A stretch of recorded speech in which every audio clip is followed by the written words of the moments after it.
Hello my friends, my name is Sandra. Welcome back to my channel. Today I'd like to talk about whether we should be investing our CPF monies. So investing our CPF is different from investing our cash. When we invest our cash, we are comparing it against leaving our cash in a bank's savings account. Whereas when we invest our CPF money, we are comparing against giving up a guaranteed risk-free return by CPF to take on high investment risks. So what does CPF give us in terms of a risk-free interest? For CPF OA, it gives us 2.5% interest annually, whereas for CPF SA, it gives us 4% interest annually, with additional interest on qualifying balances. So before investing, you should ask whether you can realistically outperform CPF's risk-free investment, plus also outperform the cost for investing as well. So this is a table comparing OA versus SA. So you can see here, OA, the current base interest 2.5, SA 4%. Both are risk-free. And there are certain amounts that you have to keep in both accounts. And above these certain amounts, you can invest them. So for CPF OA, you have to keep 20k inside before you can invest the rest. And SA, this amount is 40k. So my opinion is, investing CPF OA money is potentially worth considering, whereas investing CPF SA money is much harder to justify. Why? Because giving up a 4% risk-free return just to earn an extra 3 to 5% is a much higher justification to make. So when does investing CPF monies make sense? I have 5 questions to ask. Okay, the first is, do you have a long investment horizon? Do you need money in your OA account for the next 3 to 5 years? You ask yourself, are you using OA in the next 3 to 5 years to buy a house? Or are you using OA to repay your mortgage monthly? Or if you are in your late 20s, early 30s, you still stay with your parents and you don't know whether you're going to buy a house, you haven't met a partner yet, then in all of these scenarios, I encourage you to think more before you invest your CPF OA money.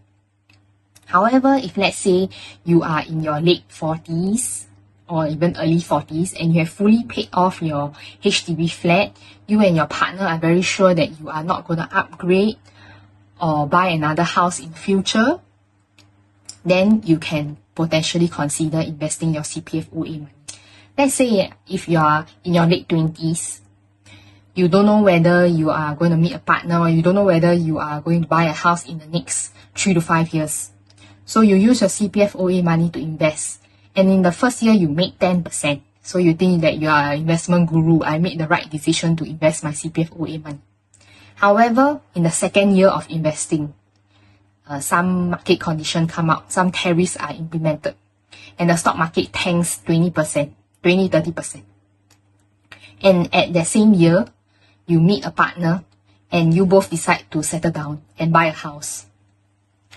And because you need a house urgently, you can't go for BTO. You need to buy a resale HDB or a private property. And you need the OA money. But what are you going to do now that the market is red? Are you going to realize your losses? Or are you going to push back your property purchase for the next few years? Or are you simply going to ask your partner to pay for all of the property? So these are the questions that you have to ask yourself before investing your CPF OA monies. If let's say you have a longer investment horizon, you have 20 years, 30 years, it gives you more time and more capacity to be able to ride out market fluctuations. Second question to ask, can you tolerate seeing your CPF investment drop more than 20 to 30%?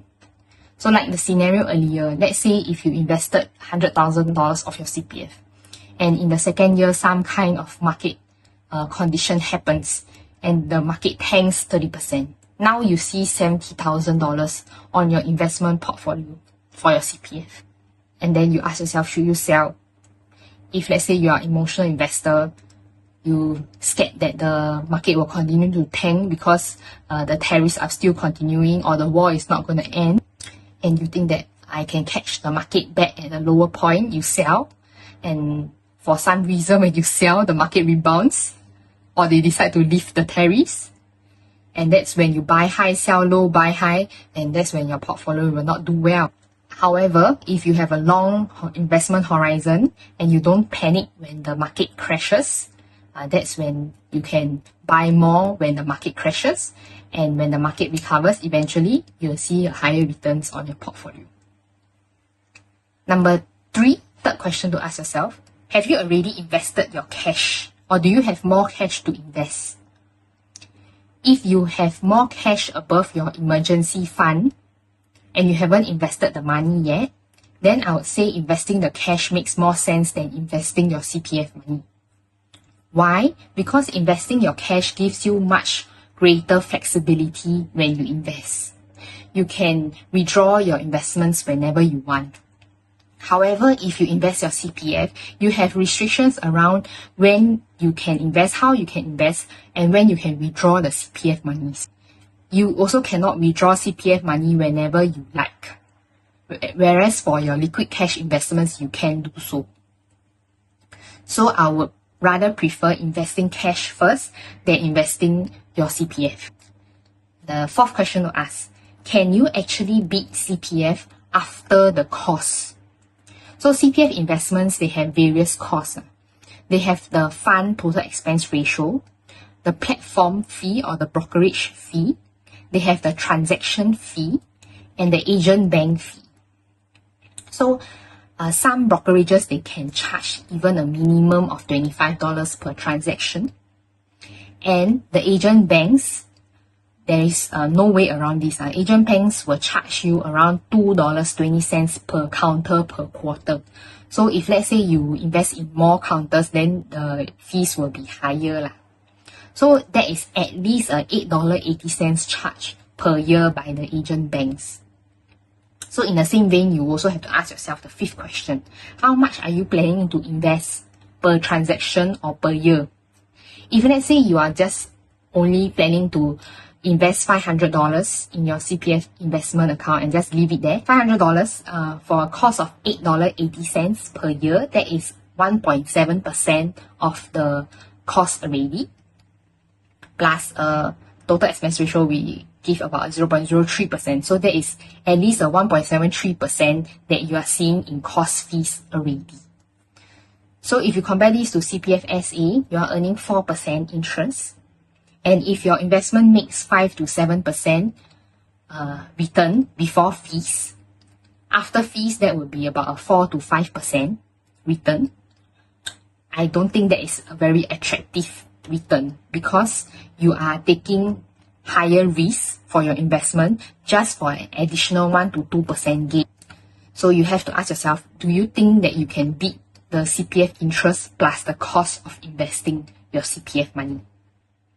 However, if you are investing a higher amount and over a longer period of time on a well-diversified portfolio, low-cost portfolio, then it will make more sense with your return.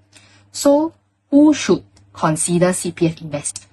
You can consider investing your CPF if you have a long investment horizon, 10 years, 20 years. If you don't plan to use your CPF OA money in the next 3 to 5 years to buy a house, or you don't plan to upgrade in the future.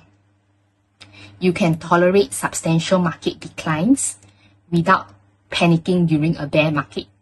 If you are investing in a low-cost, well-diversified portfolio, minimizing the fees as much as possible, and you have a reasonable expectation of beating the CPF after fees and after the cost involved.